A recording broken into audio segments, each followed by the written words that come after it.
I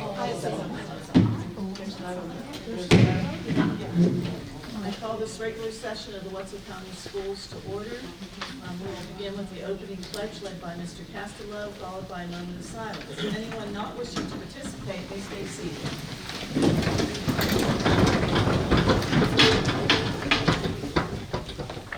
Allegiance to the flag of the United States of America and to the republic for which it stands, one nation, under God, indivisible, with liberty and justice for all.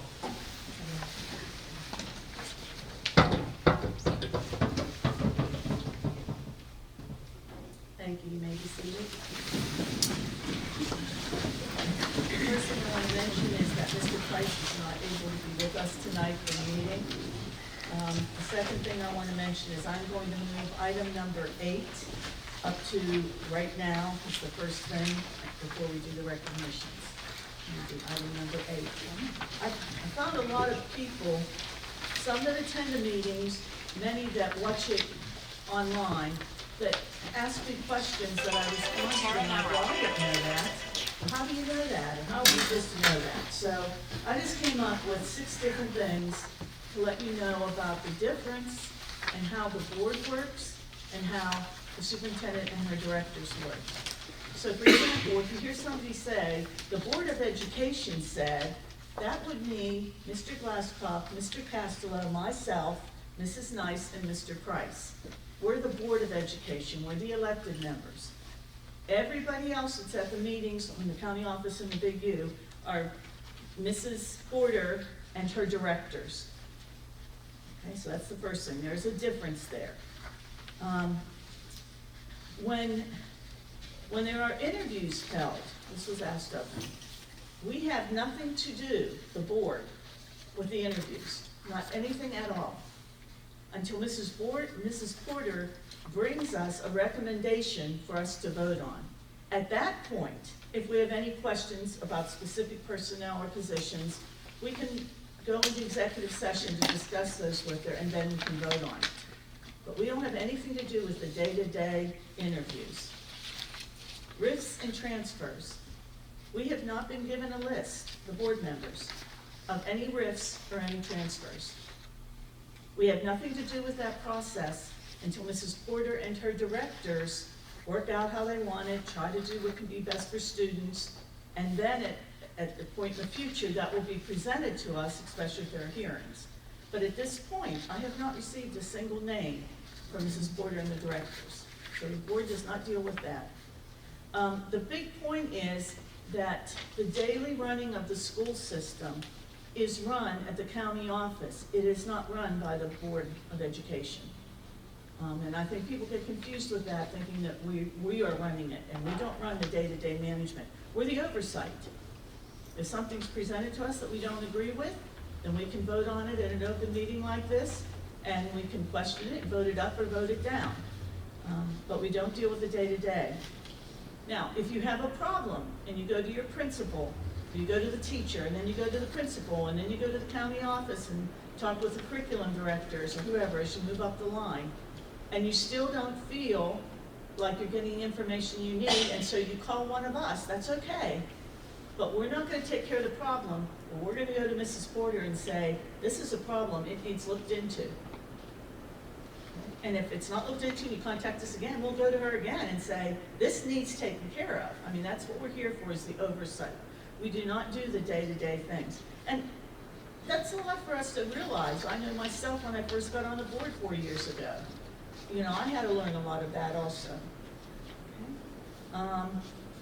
We are in charge of approving any policy changes or any policies that are developed and given to us before they can become a policy for the county to go by. We are in charge of one person in the whole school system, and that's Mrs. Porter, the superintendent. We are not in charge of any other principal. I can't go into a principal at school A and say, I don't like how you're doing this. We don't have that power. And if we're only one of us at a time, we're not even the board. We have to have at least 3 people together to be able to give any type of statement that's presented by the board. We can put things on the agenda So if somebody comes to us and say, hey, we'd like to see this, or rethink it, then Mrs. Porter and I usually meet before the agenda goes out, and we work together on that to put an agenda together, so we can do that. And as I said, if people have concerns, we're here for you. You elected us. But if we will not deal with it independently. We will go through that. So I just wanted to make those statements. Maybe that would clear things up for people a little bit. The superintendent and her staff do the day-to-day. The school board is the oversight committee that's on here. Okay. So with that over, then we'll move next to recognition. This is some of the wonderful parts. And what we're going to do is recommend the West Virginia FFA State Ham, Bacon, and Egg Champions. We have 3 people that we're going to ask to come up front here on the stage, if you would please, when I call your names. And also with your advisor, your teacher, would come up with you also. So they're all from Valley High School. The Grand Champion Bacon, Russell Van Camp. The Reserve Champion Ham, Tessa Delaney. And the Reserve Champion Bacon, Whitney Brown. If you could all please come up front.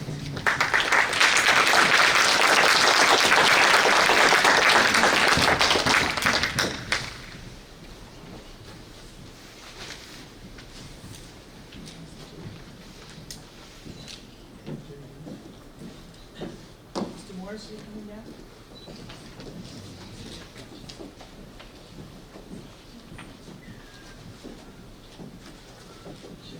One second, Mr. Morris.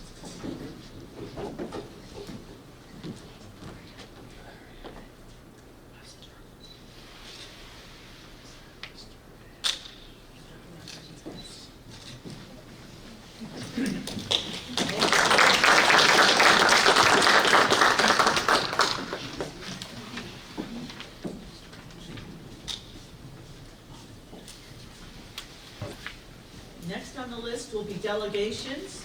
Our first person that will be speaking will be Mr. Eric Yost.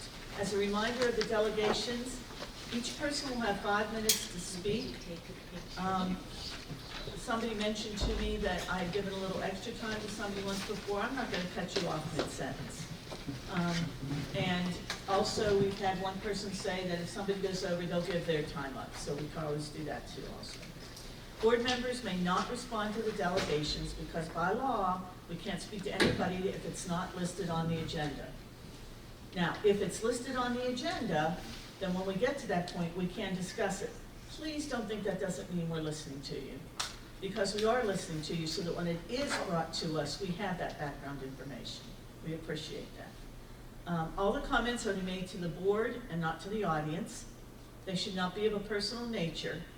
And the board is not responsible for the speaker's comments. The speakers are responsible for their own comments. So at this time, Mr. Yost, would you like to come forward?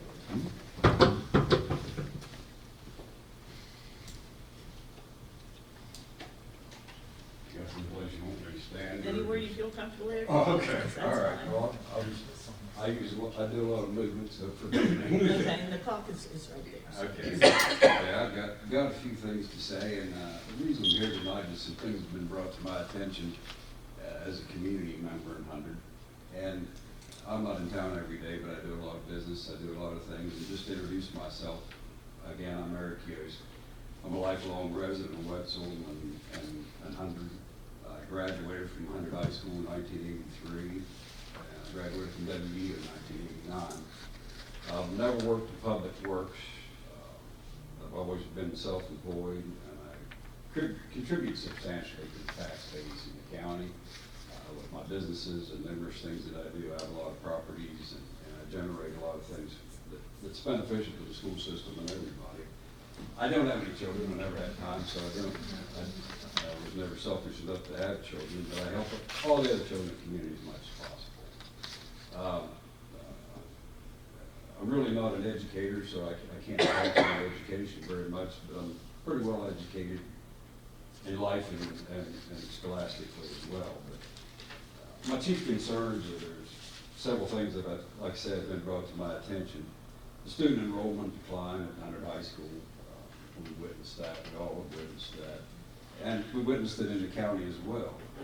And we've seen a decline. Some of the teachers are leaving. We see in the county, throughout the county as well as at HHS. And I've noticed some of the programs that have been discussed about moving from Hunter High School to New Martinsville, or just doing away with the programs that we've seen and contributed to there at the high school, and potentially being moved to New Martinsville or to the career center, things like that. And there's teachers who've left voluntarily, as well as their positions that have been eliminated and they were never replaced. That's what I see from the outside looking in. And we see that some of these programs being moved to New Martinsville could potentially be a problem for the community, because the kids are going to have to ride 2 hours plus a day on the bus over several freaking miles of bad road. And basically, there's a lot of motor vehicle accidents, 26 to be exact, on Route 7, and the oil and gas traffic's a real issue. It's an issue for everybody. So it's a problem for transportation between Hunter and New Martinsville. The children and the teachers I see are potentially losing sight of any kind of future in our community. I don't like that, because I don't live much for the past. Basically, I don't even think about the past. I worry about what I can do for the people who work for me, the community, the people tomorrow, and I could care less what happened 10 minutes ago. But I'm seeing some loss of sight in the future, as well as in the community. There's a lot of questions. There's a million questions. We discussed it some at the meeting where Ms. Porter was the other night, but it's hard in an open forum as it is here to try to gain much ground other than an overview, and that's basically what I wanted to give you my concerns here tonight. I've also witnessed that parents taking their children to other counties over the past few years, and from my insight in the community and just talking to the general population, they see a lot of administrative issues at the high school that they disliked or they didn't agree with, and I'm sure some of the programs they didn't like, or they wanted to go to programs that were offered in other counties, which we're seeing that around the county as well. And so one of the big questions that I have is, why are the teachers leaving? Why are the students want to be leaving, and why the programs are being eliminated when funding doesn't seem to be an issue? I was reading the levy rates and what it looks like the money's going to be for the board and the school system over the next year. But anyway, in summary, it just appears to the community, the board believes that they eventually will close HHS. And that's why I'm here, okay? And so they're taking programs from the school and not replacing the teachers who are leaving in some instances, which I don't know specifically about that. But this creates a situation, in my opinion, where the children and teachers see no future, and the community inevitably, they will look for a future somewhere else. And I see that in the whole county. But in that sense, the school will destruct on its own and potentially be gone forever if people keep leaving. Likewise, the community will be destroyed socially and economically. Our community can't afford too much economic distress right now as it goes. So, in closing, my intent and purpose to talk here is basically to notify you, the board, of my concerns as a major contributor and a lifelong community member of Hunter and Butts County. It appears the community has not been informed, and the children and teachers as well have many questions about their future. We all desire to work with the administration and the board to eliminate all the rumors and envision a plan to correct the deficits and to explore all options to prevent what we see unfolding. We request that the board allow the students, teachers, community to participate, provide some input, so that the children have some assurance that our school and community will not be jeopardized as a result of misinformation and or miscommunication. And so, basically, we all wish to voice these questions by email, by any way we can communicate with the board, the administration. I appreciate you giving us a layout of how the system works, because this is the first board meeting I think I've ever been to. So I don't know what your hierarchy is, your structure is, but we'd like to work with the administration to facilitate some exchange, and we welcome that in a friendly manner, if at all possible. And we appreciate anything you all can do to get our input, because I think our input's important. I have employees working all over the place. If I want to know something about what's going on my jobs, I talk to my employees. And so we don't see a lot of communication with teachers, and that becomes a problem out there as well as the students. And we need to provide some security. Thank you. Thank you very much. As I said, we do appreciate you coming and speaking. We're not allowed to respond because of assumption. Okay, excuse me. Mrs. Longo, are you going to speak? Just briefly. Okay.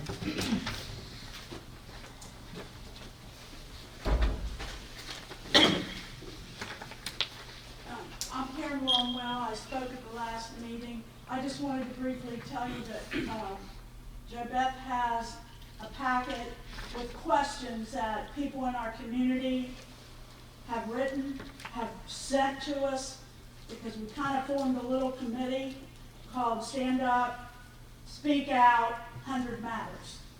And so you'll be receiving that. And we're asking that you reflect on those questions and that the administrative staff try to respond. We want to see a vision. We want to see it written. We want to be able to say we have stability, this is what's going to happen. So these questions are really laid out from different people and put them in a format. There is one question on a separate little handout. Back in August, I believe, the board tasked Mrs. Porter to investigate the reconfiguration of our county and to report back.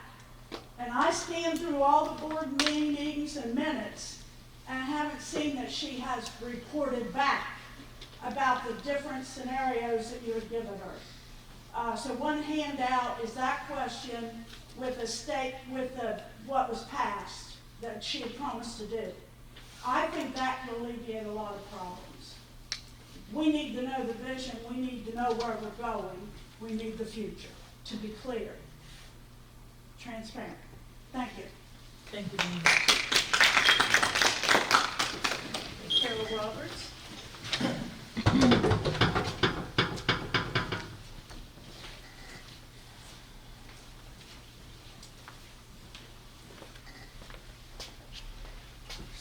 I am Carol Roberts, but the letter that I'm reading is not mine, okay? So when I start out and say my name is Jason Sleep, you'll understand. And he asked when we read the letter, and we're sharing. Okay, my name is Jason Sleep, and I serve as head baseball and football coach at Hundred High School. And I also serve as local bivocational pastor at Harmony Baptist Church in Burton, West Virginia. I am currently Vice President of Longwell Products at Swanson Industries, located in Mount Morris, Pennsylvania. I tell you all of this not to gloat about my status, but to emphasize the importance of a small community and what can be achieved when coming from a small town. One would say that I live a busy life, and I would be lying to you if I tried to deny that. I stretch myself thin a lot of days, but I do it for a reason. I do it for the kids that come to high school. I love working with kids, and I see firsthand what a positive impact that you can make in their lives. And this can happen very quickly if you put in the time, the effort, and you show that you care. I graduated from Hundred High School in 1995, and my wife Teresa graduated in 1994. My daughter Madison just graduated last year and is currently a freshman at WVU. And my son Tyler is currently a sophomore at HHS. My father-in-law and mother-in-law attended HHS many years ago, and I have a lot of close friends that have close ties at HHS as well. Hundred High has played a very important role in many of our lives, and also the community over decades in this small town. Local schools and a community are critical for local business, churches, and employment. And what I'm witnessing now has raised many concerns to me and my family. A couple of weeks ago, the Wetzel County Superintendent of Schools came to Hundred to a town meeting, which was very much appreciated. And she was very clear that there was no plan to shut down HHS next year. But what about the year after that, and after that, and so on? I more than anyone understand the challenges of having low numbers. I have just recently fielded 11 boys in football, and I only had 9 baseball players on the baseball team last year, and that is tough to say the least. But what I see happening now is self-inflicted by the Board of Education to some degree. This is what is happening. The county administration is removing programs from HHS and moving them to the tech center, taking teachers away and not replacing them. And also not having a college-based curriculum offered at HHS for students who want to go to college. What signals are you trying to send to students and parents at HHS? Are you saying that you have no intentions to close our school, but at the same time, you are stripping everything away? So parents and students have no choice but to go. What is your agenda? Over the last few weeks and months, we've had student athletes transfer to go to other schools. And if you talk to some of them, some will say athletics was the driving factor, but most of them will say that there is no plan at HHS for students to succeed. Johanna has the rest of the letter. Hi, I'm Johanna LeMasters, and I've been a teacher for 41 years plus still substituting, and I'm also on town council, so that's why I've agreed to read the rest of this letter on behalf of Jason Flea. Now, I have been a very goal-oriented person in my whole life, and a big part of my job at Swanson Industries is to have a plan, execute the plan, communicate the plan to others, and look out into the future to make decisions that will impact our business in the upcoming months and years. My plan is always to succeed in whatever I'm doing, and I share with others what the model looks like to be successful and what it's going to take to get there. So today, this is what I'm asking. What is the plan to succeed in HHS? Because currently the plan looks like you're trying to drive the kids and parents away. And for the life of me, I don't want to believe that our current Board of Education wants our kids to fail, but that's the way it looks. It's demoralizing to the staff, the coaches, the parents, and the students to see kids leave. The morale of the teachers and the students is at its all-time low at HHS. I hear it from my own son almost every day. And for those who know my son Tyler, know he's about as positive and driven as it gets. He's like my wife Teresa, always looking at the life in a positive view. But how are we going to treat our kids and have our kids and staff to stay? How are we going to relay the message to parents and teachers that our school system has a plan for them to succeed? 100 High School was remotely located in the hills of Wetzel County, and there is a ton of good that happens there every day. I see it with my own eyes. Kids that won't normally get an opportunity to play sports or to be a part of something meaningful, they do have a chance at 100 High School.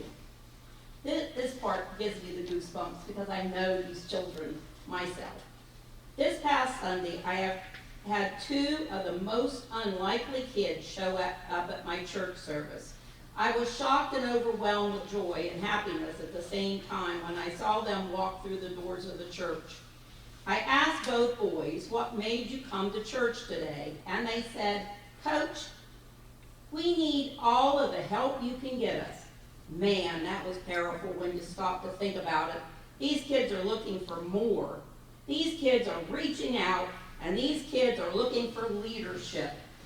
And these kids are wanting to succeed in life.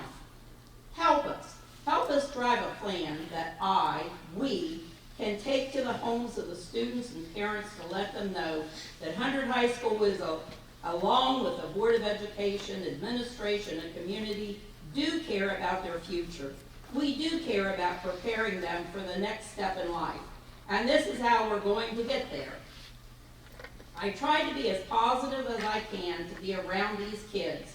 I try to be a good role to all of them. I try to be uplifting and encouraging, but it's getting tougher and tougher every day. We cannot afford to lose those students and staff at 100 High School, but without a clear cut path, we have nothing to communicate to them. Help us to succeed and help us to develop these kids so we can have they can have the same opportunities that I did, coming from the small town, 100, West Virginia. I personally believe 100 High School gave me everything I needed to be successful in life. Please help us offer the same to these special young people. Respectively submitted, Jason Sleep. Thank you very much.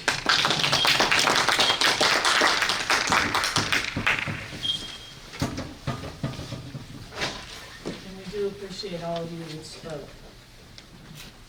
And yes, I do wish I could reply, but I can't.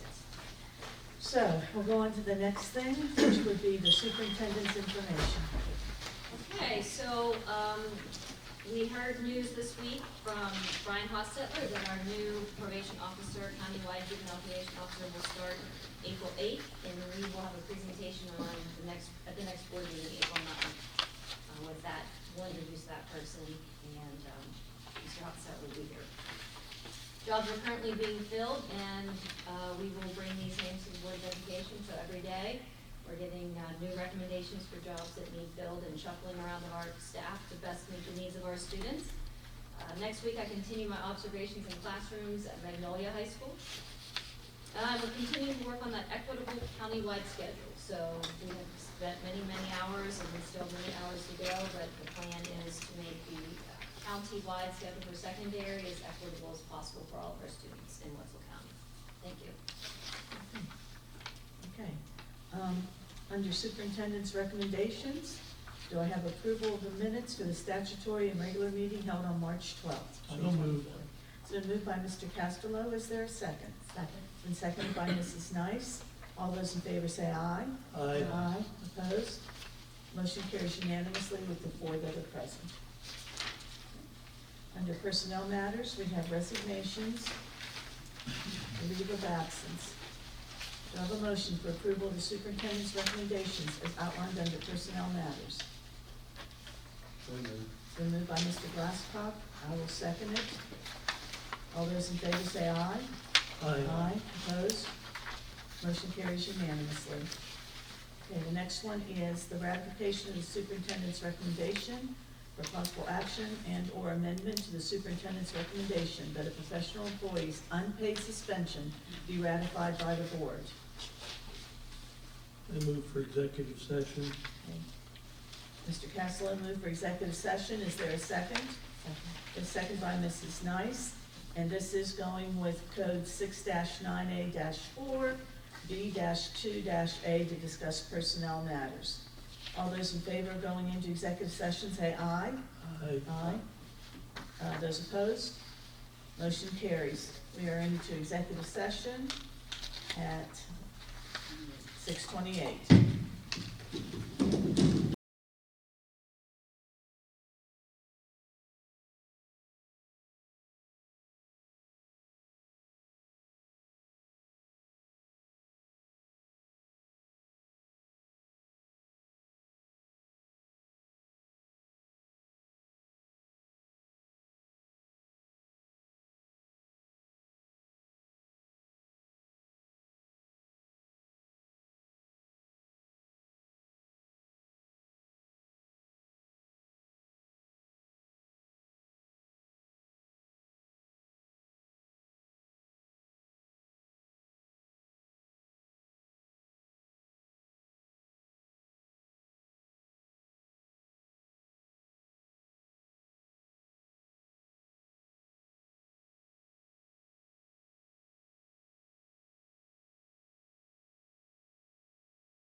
the regular session of the Watson County Board of Education back to order at 7:06. We left executive session. Motion was made to adjourn by Mrs. Nice and seconded by Mr. Glasscock, and that was at 7:04. Superintendent Porter, what is your recommendation that you have for us?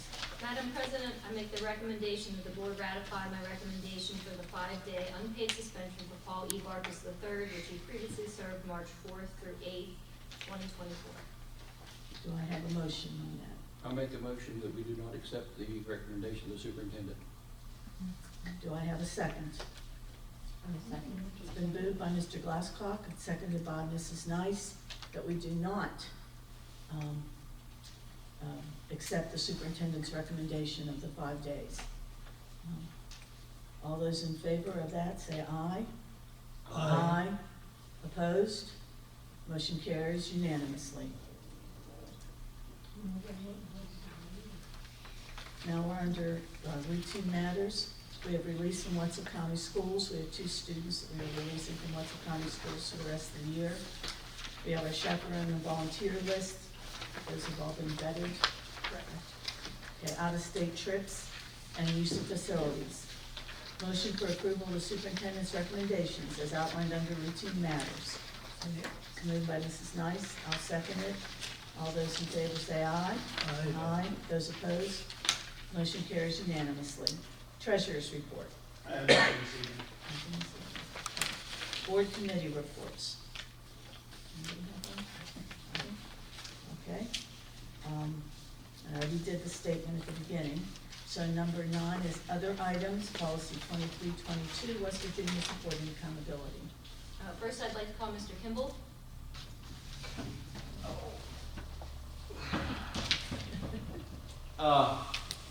I just wanted to give an update on the recent applications and acceptances into the Wetzel County Tech Center for the upcoming school year.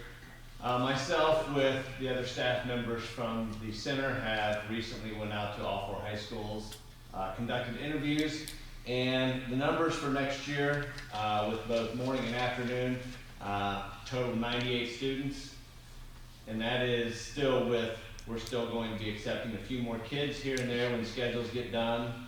And that's with health sciences, welding, electrical, drafting, robotics, grow your own, baking and pastry, and postcard. So we've definitely increased our number drastically. So throughout the whole day, that will be 98 total students.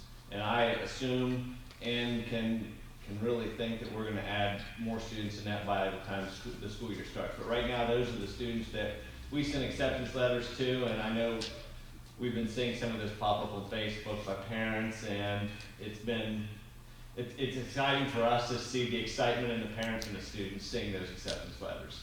So, Will you still have the 8th graders?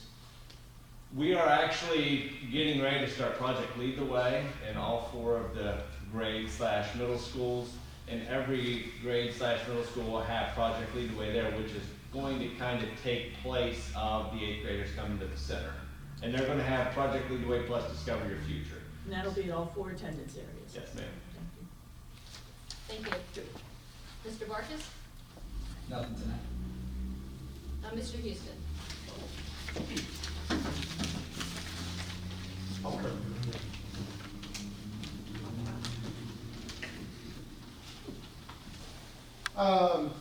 Just wanted to follow up, I started talking about it, the budget reading got kiboshed.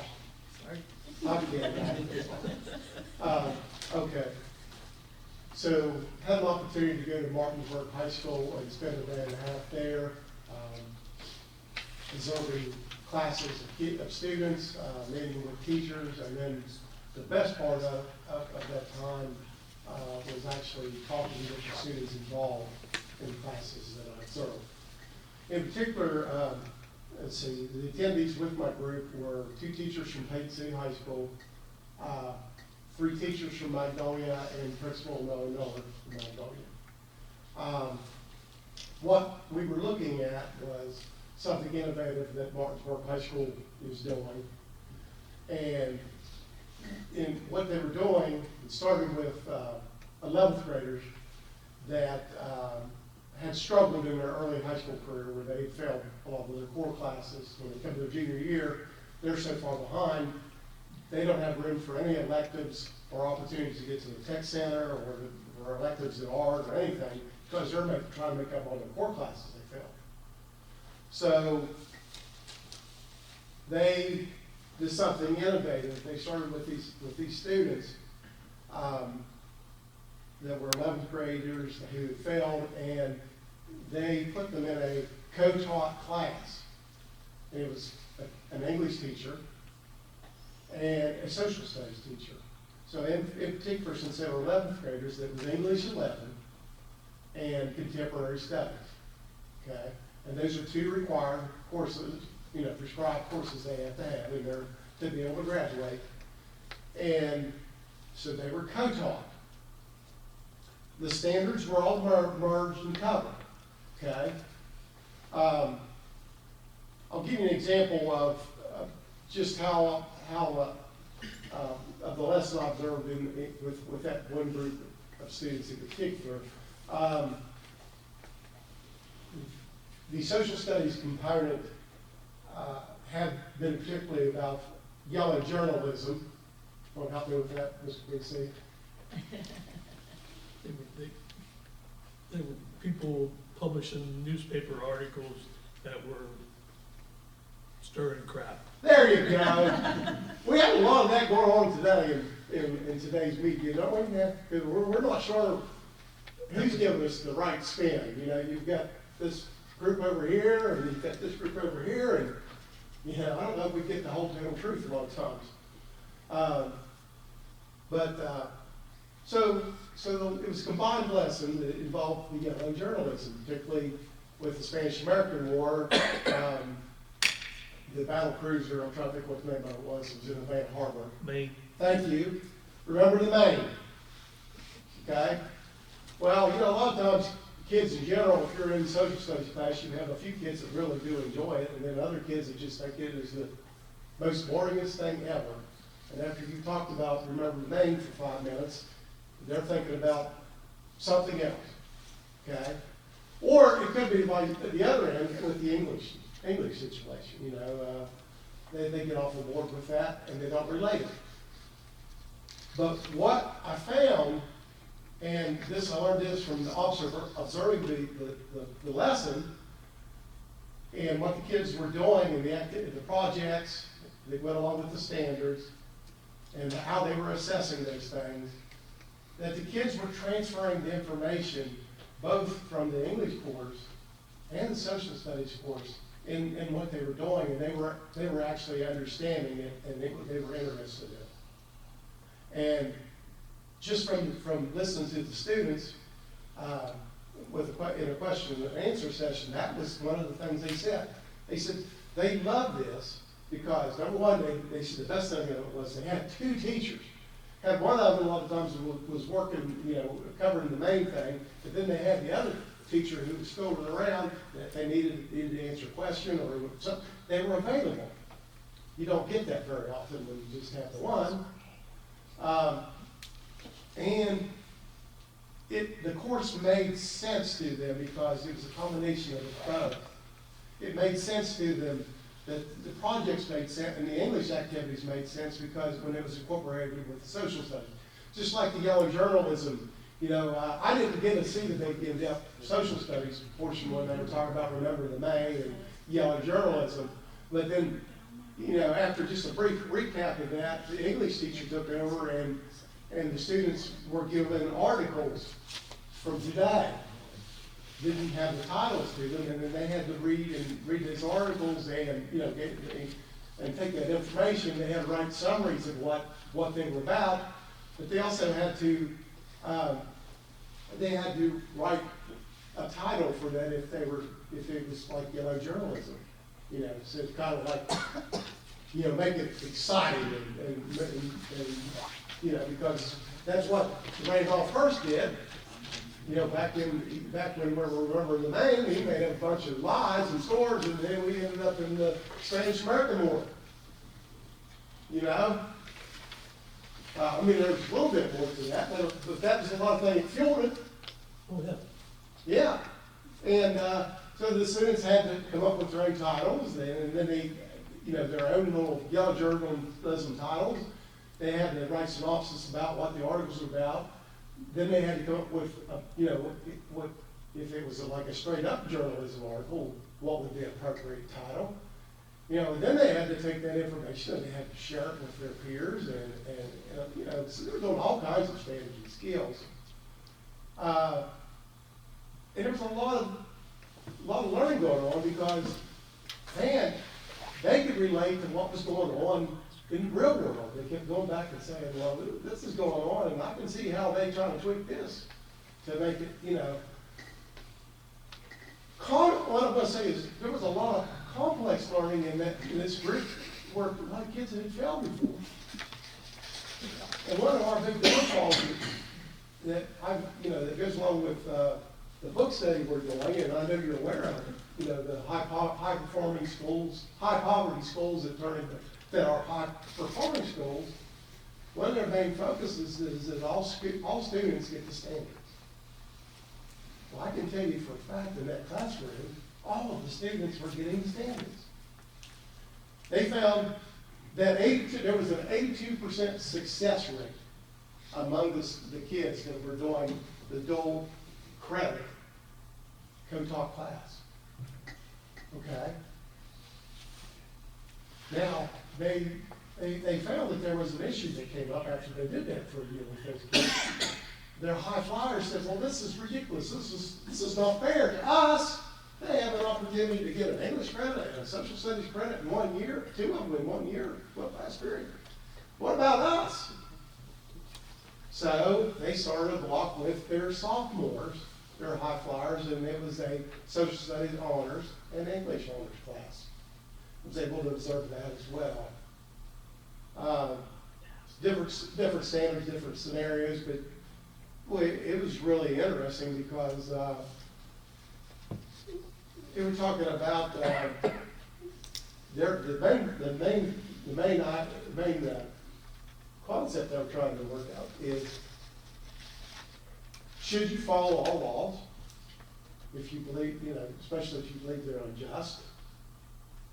And, that's a great question.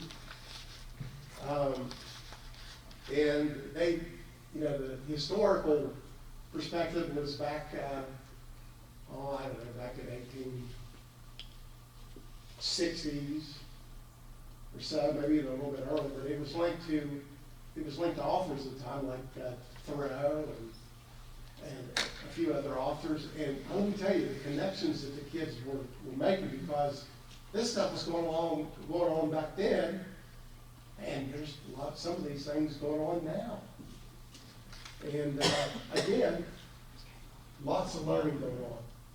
Now, I will say that Martinsburg also does this with math and science. I was able to observe the junior class. They were doing applied statistics and environmental science. Now, I will be honest with you, we didn't get a real good read on that one, just for the instance that they had a substitute science teacher that day. So basically the math teacher was taking care of everything at that time, and they were actually working on probability at the time, and trying to figure out probabilities, coins and coin flips and that type of thing. But had an opportunity to observe multiple classrooms, had the opportunities to talk with the different teachers involved in this. And for this to be successful, and the kids will tell you this, the teacher said this, and the kids both said this, you have to have the right people involved in it. You just can't just automatically just say, you're going to do this and you're going to do this.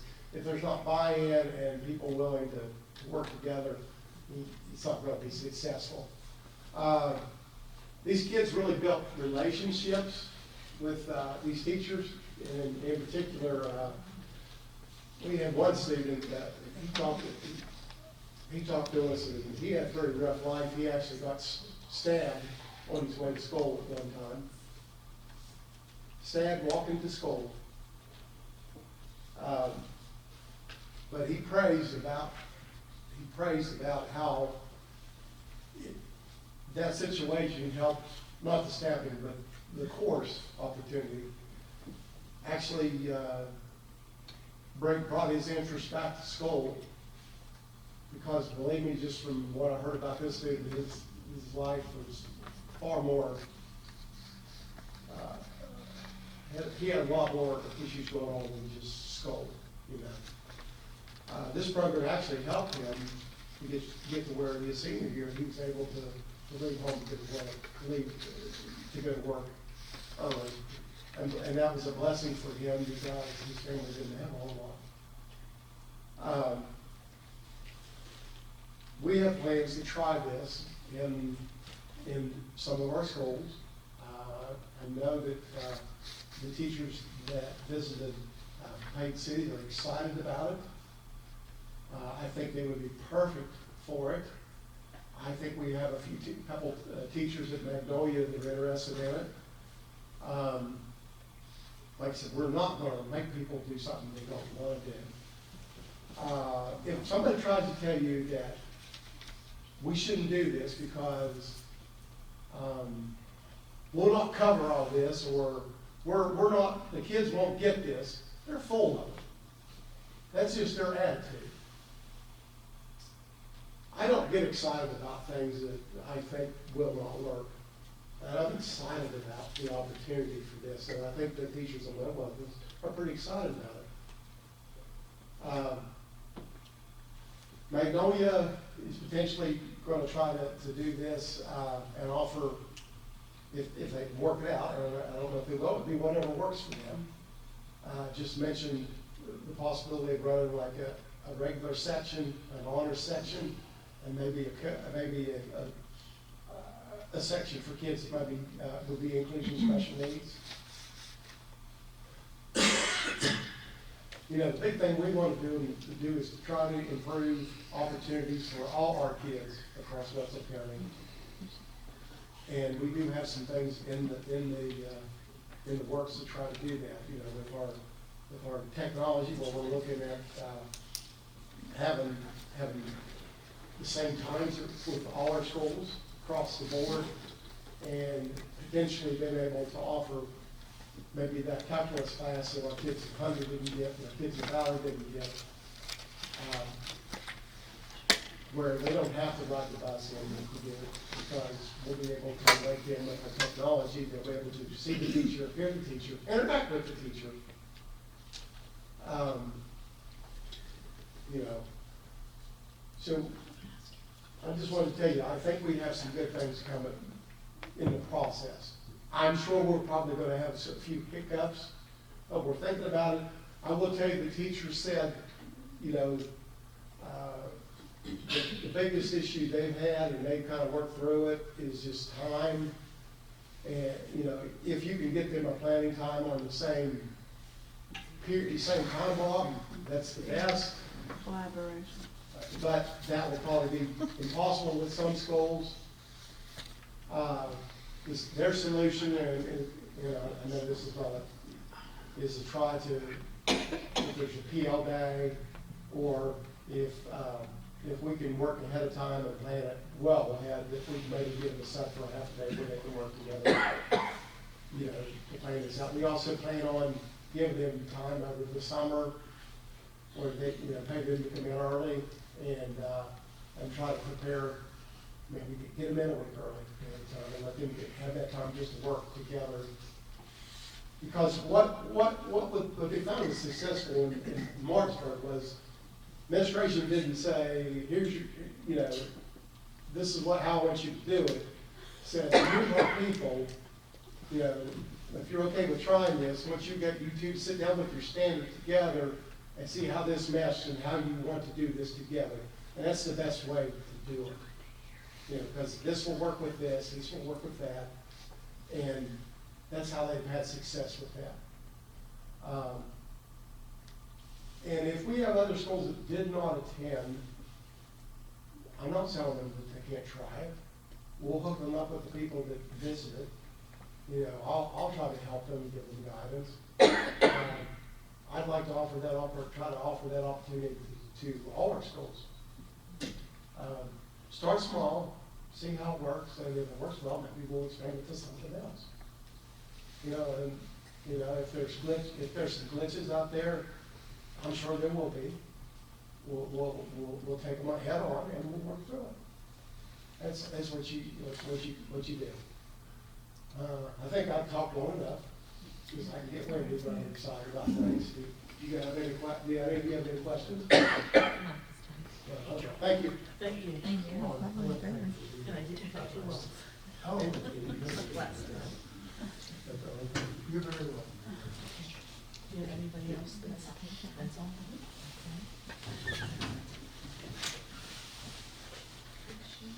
All right, date and time of the next meeting? Nope, did I skip something? I would like to, put in the next agenda for to address the 100 issue that we have out there. Next agenda.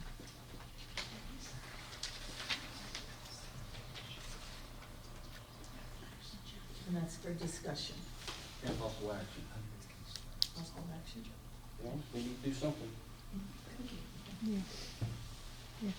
We'll, be presenting a lot of information on what we're doing, which we are honestly trying to make it as equitable as possible so students have the opportunities that they need throughout the entire county. I mean, I may agree, may disagree. Sure, Okay. but I want to make sure you're informed, Okay. so. So that will be included in what Mr. Glasscock's, do we need that as a separate item, or can it be in Mrs. Porter's report? Which would, You probably have questions you want me to go over. I want, questions and where we're going with this and how we're affecting under high school, how we're affecting the county, the students out there, the teachers, and the service personnel and everybody out there is in an uproar, and it's wrong. Yes. I think what Mr. Kessler was asking, I could be wrong, are you asking that that she puts that in her superintendent's report to us, or do you want it as a separate I item? want it as a separate agenda. Okay, that's what we need to do. Thank you. I'm just trying to clarify where. Mhm. That's good. Anybody else have anything under other items?